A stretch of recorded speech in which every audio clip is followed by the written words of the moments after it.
महाराष्ट्र के मुख्यमंत्री एकनाथ शिंदे और डिप्टी सीएम देवेंद्र फडणवीस का अयोध्या दौरा सियासी फिजा में कई संकेत दे रहा है। जिस तरह से एक बार फिर 2024 के लिए बीजेपी हिंदुत्व की पिच पर खेलने की तैयारी कर रही है, उसके हिसाब से सीएम शिंदे की अयोध्या की आमद बीजेपी और शिंदे फायदेमंद साबित हो सकती है। शायद यही वजह है कि मुख्यमंत्री एकनाथ शिंदे के दौरे को योगी सरकार की तरफ से भरपूर तरीके से फोकस किया गया है। हालांकि अयोध्या में शिंदे के साथ योगी सरकार के किसी बड़े मंत्री का मौजूद न रहना सियासी रणनीति का हिस्सा माना जा सकता है। हजारों की संख्या में शिवसैनिक अयोध्या पहुंच चुके हैं। एकनाथ शिंदे शाम को सरयू घाट पर आएंगे और यहां पर सरयू नदी की आरती भी करेंगे और हजारों की संख्या में शिवसैनिक आएंगे। आपको यहां का नज़ारा हम दिखाना चाहेंगे कि आप देख सकते हैं तमाम शिवसेना के जो हैं झंडे ये नाव पर लगे हुए हैं और यहाँ से लेकर वहाँ तक आप एक छोर से दूसरे छोर तक भी देखेंगे तो ये लगातार शिवसेना के झंडे और बैनर, एकनाथ शिंदे हिंदुत्ववादी मुख्यमंत्री, इस तरह के बैनर लगा करके हिंदुत्व की राजनीति को कहीं ना कहीं चमकाने की एक बार फिर से कोशिश की जा रही है और ये मैसेज सीधे तौर पर महाराष्ट्र को दिया जा रहा है। इसीलिए शायद शिंदे का ये दौरा बहुत ही महत्वपूर्ण है, क्योंकि आने वाले 2024 के लोकसभा चुनाव की अगर हम बात करें तो उसमें बहुत ही कम समय बचा हुआ है। हमारे साथ कुछ अयोध्यावासी भी हैं जो आज यहाँ सरयू नदी पर आए थे स्नान करने। आपको क्या लग रहा है, आज आपकी अयोध्या में महाराष्ट्र से हज़ारों की संख्या में शिवसैनिक आए हुए हैं? बहुत अच्छा लग रहा है, बहुत अच्छा लग रहा है। आए हैं प्रभु श्री रामचंद्र जी के प्रति अपनी श्रद्धा व्यक्त करने के लिए। हम लोग उनका हार्दिक स्वागत करते हैं, अभिनंदन करते हैं। कम से कम वो दिन आया कि लोग आ रहे हैं, खींचे आ रहे हैं अयोध्या की तरफ और हिंदू सम्राट बाला साहब ठाकरे के लोग जो हैं अनुयायी हैं वो अपना यहाँ आ रहे हैं। हम उनका हार्दिक रूप से स्वागत करते हैं। आपने कहा बाला साहब ठाकरे के अनुयायी हैं, लेकिन उद्धव ठाकरे और शिंदे की अगर बात कर लें तो दो गुट हो चुके हैं। नहीं, ऐसा कुछ भी नहीं है। दोनों जो है अपने अपने रास्ते चल रहे हैं, अपना वो भी हैं ये भी हैं, दोनों लोग जो है अपनी अपनी जो कर रहे हैं। आप लोगों को क्या लग रहा है, आज यहाँ पर महाराष्ट्रियन आ गए हैं इस समय, अगर हम बात करें अयोध्या में भारी संख्या में, क्या कहेंगी आप? बहुत अच्छा लगेगा और बहुत अच्छा लगता भी है। आप कुछ कहेंगी? आज अयोध्या बदल रही है, अच्छी बात है, बदलना चाहिए ऐसे ही और अच्छा होना चाहिए इससे भी।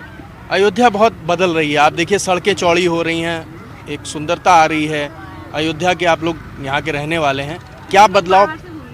अच्छा, बाहर से घूमने आए, लेकिन पहले और अब में आपको क्या बदलाव दिख रहा है? बहुत बदलाव लग रहा है। देखिए 4 लेन बन रही है, 6 लेन जो है लखनऊ से जो है अयोध्या का हो रहा है और आंतरिक ढांचा मजबूत किया जा रहा है। सड़कें, सीवर लाइन और जो है डक्ट, इसका निर्माण किया जा रहा है। चौड़ी चौड़ी सड़कें आने वाले समय में विश्व पटल पर एक महत्वपूर्ण स्थान साबित होगा। आप क्या कहेंगे? बहुत अच्छा है, काफ़ी अच्छा डेवलपमेंट हो रहा है। पहली बार आए? हाँ, हम तो पहली बार आए। पहली बार। क्या लगा आपको? जैसा सोचा था वैसे ही है? हाँ, और भी इम्प्रूवमेंट हो रहा है। हाँ। तो ये कुछ अयोध्या के लोग थे जो यहाँ के रहने वाले थे, उनको भी यहाँ पर जिस तरह से माहौल बदल रहा है, जिस तरह से यहाँ पर आज एकनाथ शिंदे पहुँच रहे हैं, राम की नगरी में पहुँच रहे हैं, तो हिंदुत्व की अगर बात करें तो लोगों में एक अलग उत्साह है और इसको लेकर के अयोध्यावासी भी बेहद उत्साहित हैं कि जिस तरह से महाराष्ट्र के लोग आज अयोध्या में रामलला के दर्शन करने यहाँ पर आए हुए हैं।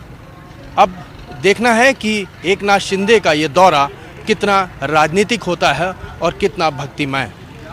अयोध्या से मनीष श्रीवास्तव।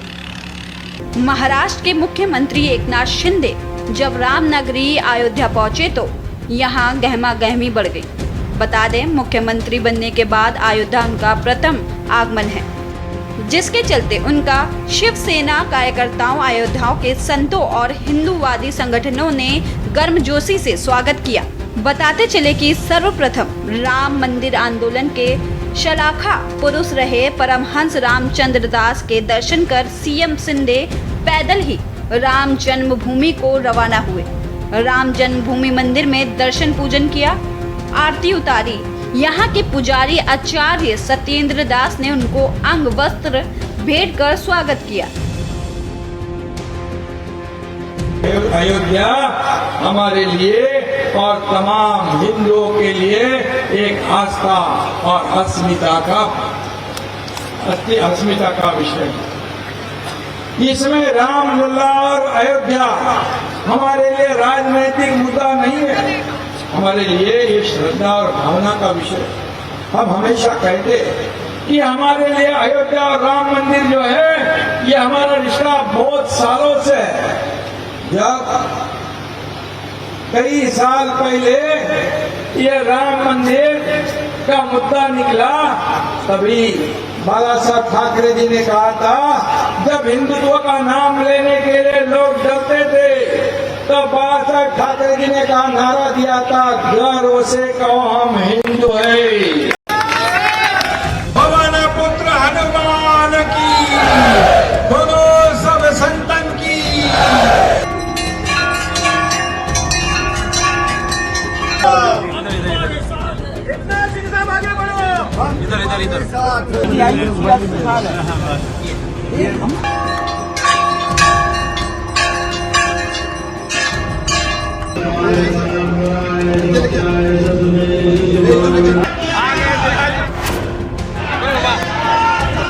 इसके साथ ही ट्रस्ट के पदाधिकारियों ने भी स्वागत किया।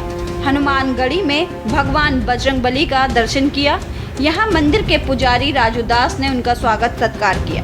इसके बाद उन्होंने पंचशील होटल में प्रेस वार्ता की और कहा कि भगवान राम की कृपा से हमें चुनाव चिन्ह धनुष और बाण मिला।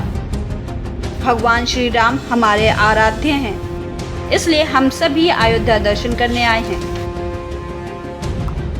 500 साल का इंतजार करने के बाद सभी लोगों को ये सपना लग रहा था कि राम मंदिर, सभी लोगों की सोच थी, हमारे हिंदू हृदय सम्राट बाला साहब ठाकरे जी का सपना था। तमाम इस देश के लाखों करोड़ों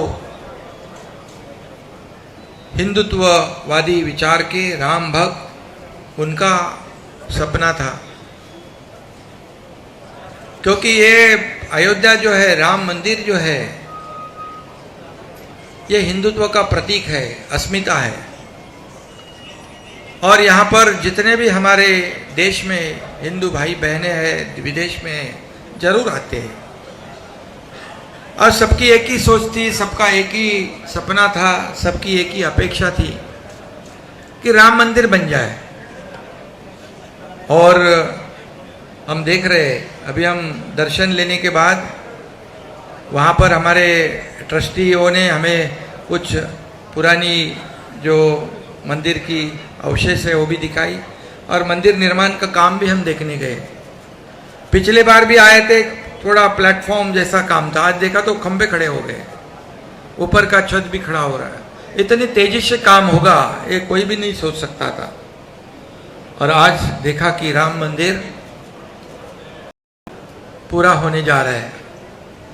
ये सबको स्वप्नवत लग रहा था, सपना लग रहा था, लेकिन तमाम राम भक्तों की आशा, अपेक्षा, मंशा, सपना इस देश के आदरणीय यशस्वी प्रधानमंत्री नरेंद्र मोदी जी के नेतृत्व में ये काम शुरू हुआ और आगे बढ़ रहा है। शिंदे ने रामलला का पूजन अर्चन करने से पूर्व राम जन्मभूमि पर मंदिर निर्माण का अवलोकन भी किया और रामलला का दर्शन करने के बाद लौटते हुए उनका काफिला बजरंगबली की प्रधानतम पीठ हनुमानगढ़ी की ओर बढ़ा। इस बीच उनके साथ उत्तर प्रदेश सरकार के मंत्री स्वतंत्र देव सिंह सहित बड़ी संख्या में शिवसेना से जुड़े सांसद, विधायक और महाराष्ट्र से आए साधारण कार्यकर्ता शामिल रहे। यहाँ महाराष्ट्र के मुख्यमंत्री का स्वागत करने वालों में कुश्ती संघ के राष्ट्रीय अध्यक्ष और कैसरगंज के भाजपा सांसद ब्रजभूषण शरण सिंह भी मौजूद रहे। नहीं, मैंने उद्धव ठाकरे को नहीं किया था, राज ठाकरे को किया था। और राज ठाकरे को कोई व्यक्तिगत नहीं था, क्योंकि उन्होंने उत्तर भारतीयों का अपमान किया था। इसलिए मैंने शर्त रखा था कि आप आओ, अयोध्या स्वागत होगा, लेकिन उत्तर भारतीयों से थोड़ा सा खेद व्यक्त। आप सांसद हैं यहाँ से, क्या आपको लग रहा है कि राजनीति 2024 की तैयारी? नहीं, ये कोई तैयारी नहीं है, केवल हम लोगों के कार्यकर्ता हैं, हनुमानगढ़ी के संत हैं, सब आपके सामने बैठे हैं। और मैं कह सकता हूं कि इतना बड़ा स्वागत आज तक हनुमानगढ़ी अयोध्या में किसी का नहीं हुआ है। महाराष्ट्रियन हजारों की संख्या में आज आए हुए हैं, आपका भी स्वागत हुआ, आपने भी आकर के यहाँ स्वागत किया। क्या देख रहे हैं कि आने वाले समय में योगी सरकार जिस तरह काम कर रही है, आने वाले समय में क्या और परिवर्तन देखा जाएगा? देखिए, हम चाहते हैं कि महाराष्ट्र का और उत्तर प्रदेश का संबंध और प्रगाढ़ हो, क्योंकि महाराष्ट्र का इतिहास ही हिंदुत्व के लिए है। संभाजी महाराज से लेकर के शिवाजी महाराज से लेकर के ठाकरे साहब से लेकर के आज हिंदुत्व का इतिहास है। और अयोध्या हिंदुत्व का गढ़ है, जहां आप हनुमानगढ़ी पर खड़े हैं, यही हिंदुत्व के रक्षक हैं। और आज हम आपके चैनल के माध्यम से कामना करते हैं कि महाराष्ट्र की जनता का और उत्तर प्रदेश की जनता का प्यार आपस में और बढ़े। हनुमानगढ़ी में भी शिवसेना के कार्यकर्ताओं ने शिंदे का भव्य स्वागत किया। यहाँ संक्षिप्त सभा के दौरान उन्होंने उद्बोधन में महाराष्ट्र के मुख्यमंत्री ने राम मंदिर निर्माण की खुशी जाहिर की। कहा कि आज बाल ठाकरे का सपना साकार होते देखकर अपार प्रसन्नता हुई है। उन्होंने अपने उद्बोधन में कांग्रेस पर भी हमला बोला। यह कहते हुए लोग यहाँ आरोप लगाते थे कि मंदिर निर्माण की तारीख नहीं बताएंगे, और आज जब मंदिर बन रहा है तो ऐसे सवाल करने वालों को घर का रास्ता भी दिखा दिया गया है। उन्होंने सरयू तट स्थित रसिक उपासना परंपरा की शीर्ष पीठ लक्ष्मण किला में संतों का आशीर्वाद लिया। हमारे साथ हनुमानगढ़ी के महंत राजू दास जी भी हैं। आज एकनाथ शिंदे जी आए, मुख्यमंत्री महाराष्ट्र, क्या कहा, क्या दर्शन कराया अपने, आपने क्या आशीर्वाद दिया? पहले तो जहां हम खड़े हैं, मैं रवि जी को ढेर सारा आशीर्वाद देता हूं। हिंदुत्व शेर हमारी वो बहन जो नवनीत, जो हनुमान चालीसा, आप समझ सकते हो, सनातन वाली देश में जहाँ पर साधु संत रहते हो, जहाँ 100% सनातन की संख्या हो, वहाँ पर हनुमान चालीसा पढ़ने पर 14 दिन की न्यायिक हिरासत, जेल। दुर्भाग्य था, उस सरकार का अंत हो गया। मैं आभार व्यक्त करता हूँ अब माननीय मुख्यमंत्री माननीय एकनाथ शिंदे साहब का और देवेंद्र फडणवीस साहब का। दोनों लोग आए, हनुमान जी का दर्शन और पूजन किया, और रवि जी को बात को मानकर उन्होंने 111 फीट हनुमान जी की अमरावती में प्राण प्रतिष्ठा होनी है मूर्ति की। आज उसकी कलश स्थापना, यहाँ से हनुमान जी महाराज का रज, भगवान श्री राम के चरणों का रज, जो जन्मस्थल है वहाँ का रज, ये सब एकत्रित करके और गदा के साथ में, तलवार के साथ में यह दिया गया है। और मैं आशीर्वाद देता हूँ, और ढेर सारा तीनों महान भाव को ढेर सारा आशीर्वाद, माननीय मुख्यमंत्री जी को, माननीय उप मुख्यमंत्री को और माननीय रवि जी को मंगल कामना और ढेर सारा। महाराष्ट्र के सीएम की अयोध्या यात्रा को लेकर हो रही बयानबाजी के बीच उनके बेटे और शिवसेना सांसद श्रीकांत शिंदे ने बयान दिया कि हम राजनीति के लिए नहीं, आस्था के लिए राम मंदिर आए हैं। हमें कोई शक्ति प्रदर्शन करने की जरूरत नहीं है। लोग स्वयं स्फूर्ति से हमारे साथ रामलला के दर्शन करने के लिए जुड़ रहे हैं। कुछ लोगों ने यहां आकर डायलॉग बाजी भी की थी। उन्होंने पहले